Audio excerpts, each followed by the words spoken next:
Dark Souls 3, o terceiro jogo da franquia, ele veio para ressuscitar o que foi destruído com Dark Souls 2. Destruído entre aspas, né? Porque Dark Souls 2 não é assim tão ruim quanto o pessoal fala. E bom, Dark Souls 3 foi um tremendo acerto da From Software. Miyazaki mesmo falou que não gosta de fazer sequências, tanto que o Dark Souls 2 não foi ideia dele e ele não participou do projeto. Ele foi, se não me engano, co-diretor, um bagulho assim. Já no Dark Souls 3 ele quis ressuscitar a obra, meio que dar um fim digno para ela. E será que deu certo? Adiantando, é o melhor fim de uma trilogia, pelo menos dos jogos.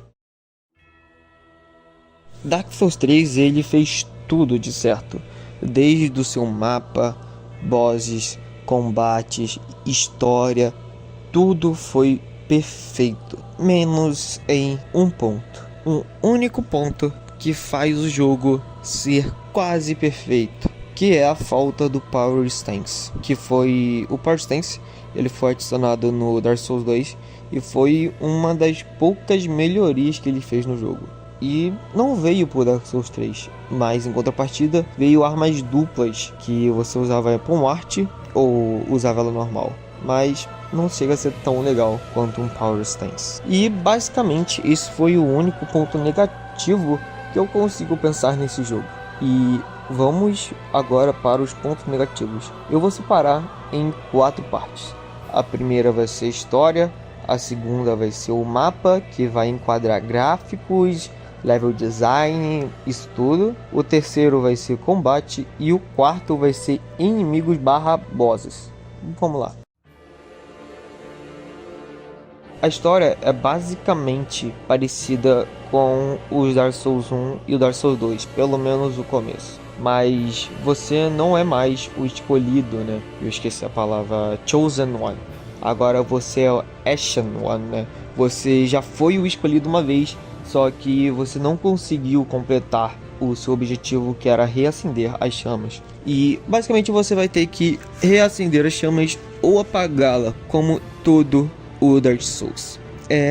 Eles amarram muito bem com Dark Souls 1, tem muita fanservice com Dark Souls 1, principalmente a parte ali de Anor Londo, que é incrível.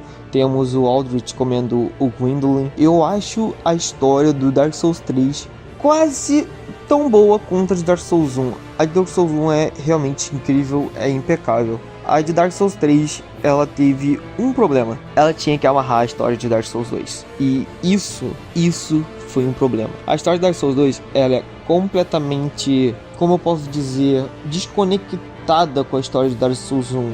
E eles tiveram que conectar isso de alguma forma. E eles até que conectaram que bem, mas também não foi muito bom. O final é o melhor final que nós temos.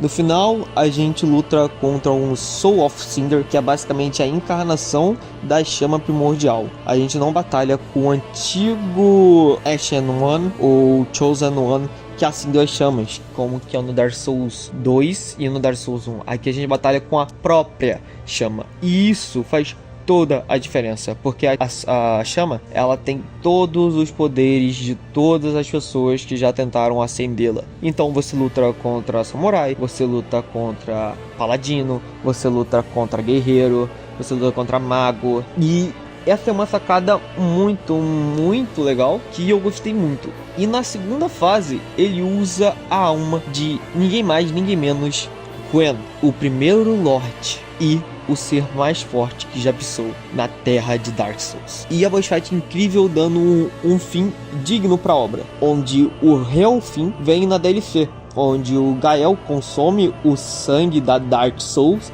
e com o sangue que ele consumiu se mistura com o sangue dele, que faz a tinta para pintar um novo mundo. Nesse universo, pinturas podem ter mundos dentro dela. E é isso que o Gael quer. Criar um mundo completamente diferente através da pintura de... Eu não esqueci o nome...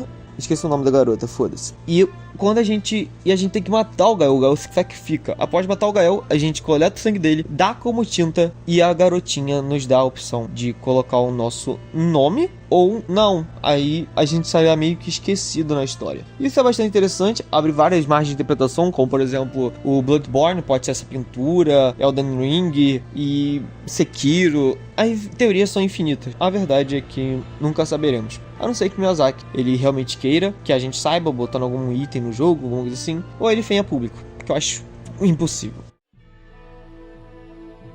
E o mapa de Dark Souls 3? O mapa de Dark Souls 3, ele é muito bem feito. Ele não é linear, mas ele não é tão livre quanto o mapa de Dark Souls 1. Porém, ele é lindo. Ariandel é linda. Iridiel é linda. As masmorras são lindas. E isso se dá à arte do jogo. Não, o gráfico do Dark Souls 3 ele não é fora da caixa, é um gráfico bem simplão, mas ele funciona muito bem porque a direção de arte da From Software é incrível. Eles não erram em nenhum jogo quando a questão é arte. Nem em Dark Souls 2, só você lembrar de Majula. Majula é linda com aquela música tocando.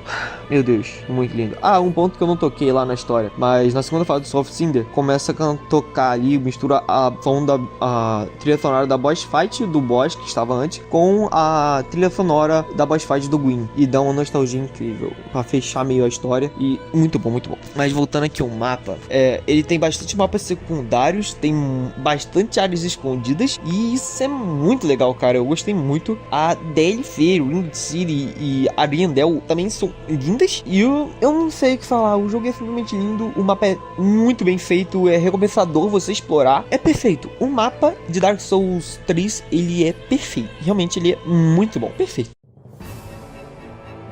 Agora vamos falar do combate. Bom, eu já falei da parte ruim do combate, que eu não tenho power resistência, mas agora eu vou falar da parte boa. Ele tem o melhor combate da trilogia. Bom, ele é o jogo... Ele é o segundo jogo mais difícil da trilogia. O Dark Souls 2 é muito difícil e o Dark Souls 1 é muito fácil. Eu acho que ele tá ali na média perfeita. Tem bosses desafiadores e tem bosses merdas. Como, por exemplo, temos o Nemesis King, Gael, Midir, a própria Frida. É Frida o nome da... É Frida? É Frida. Aham, é Frida. Ariandel é a garota que pinta mesmo. E Frida é a puta lá que tem 3 fases. Pô, mano, os Pops of Cinder é muito bom. Difícil também, dependendo aí de como você faz. E tem boss fácil, né? Diablo Pudeza, Ancient Ivern. O jogo é muito bem balanceado, muito bom, incrível em tudo o que se diz inimigos barra bosses. Tem os melhores bosses do jogo, assim, disparado. Se eu fosse fazer um top 10 de bosses, eu acho que uns 7 seriam do Dark Souls 3, fazendo aqui bem de alto. E não tem que falar, cara, é simplesmente muito bom. A DLC não tem bosses ruins. O único boss ruim que a gente pode falar é aquela da igreja, que mesmo assim tem um conceito muito foda, em que você batalha com um jogador. Isso é muito legal. E o Dark Souls 3, ele tem a melhor boss fight conjunta, que é a dos príncipes demônios. É muito melhor que a Ordnance Smoke, desculpa, mas eu não sou muito fã do Ordnance Smoke. Acho ela fácil e não muda muito. Eu sei lá, acho ela não tão boa, mas a dos príncipes dragões, cara, quando eu rejoguei o Dark Souls 3, foi a boss fight que eu mais tive dificuldade. Assim, disparado foi o que mais tive dificuldade. Eu acho que eu morri umas 10, 15 vezes pra ele, enquanto nos outros bosses eu morri menos de 5. Até no Gael, Midir, que eu matei de primeira, eu fiquei impressionado. E o Nemesis King, mas o Príncipe Demônios, eles realmente entraram na minha mente, velho. Eles são muito incríveis, mano. Muito, muito bons mesmo. Bom, basicamente é isso que tem pra se falar de Dark Souls 3. Pra mim, ele é um jogo excepcional, principalmente as suas DLCs, cara. As DLCs de Dark Souls 3, elas realmente valem a pena. E elas são até melhores que o jogo base. E eles não fizeram isso de propósito, porque hoje na indústria, muitas desenvolvedoras, mas por causa das suas publishers, elas fazem um jogo e, sei lá, 6 meses depois lança uma DLC, como por exemplo, o Resident Evil 4. Lançou o jogo base, acho que 6 meses depois já veio aí a Separate Ways, que eles com certeza já estavam fazendo antes de lançar o jogo. E não tem nada de errado com isso, porque a DLC realmente ela é muito boa, muito bem feita e grande, mas tem jogos que não tem isso, né? Não são tão grandiosos como esse. E basicamente é isso. Valeu!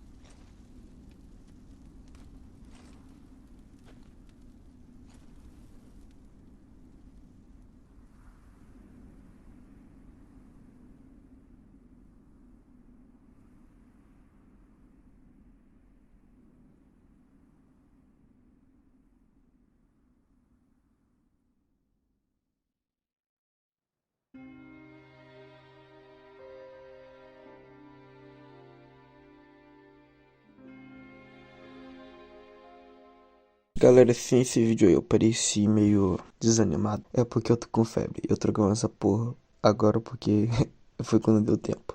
É isso.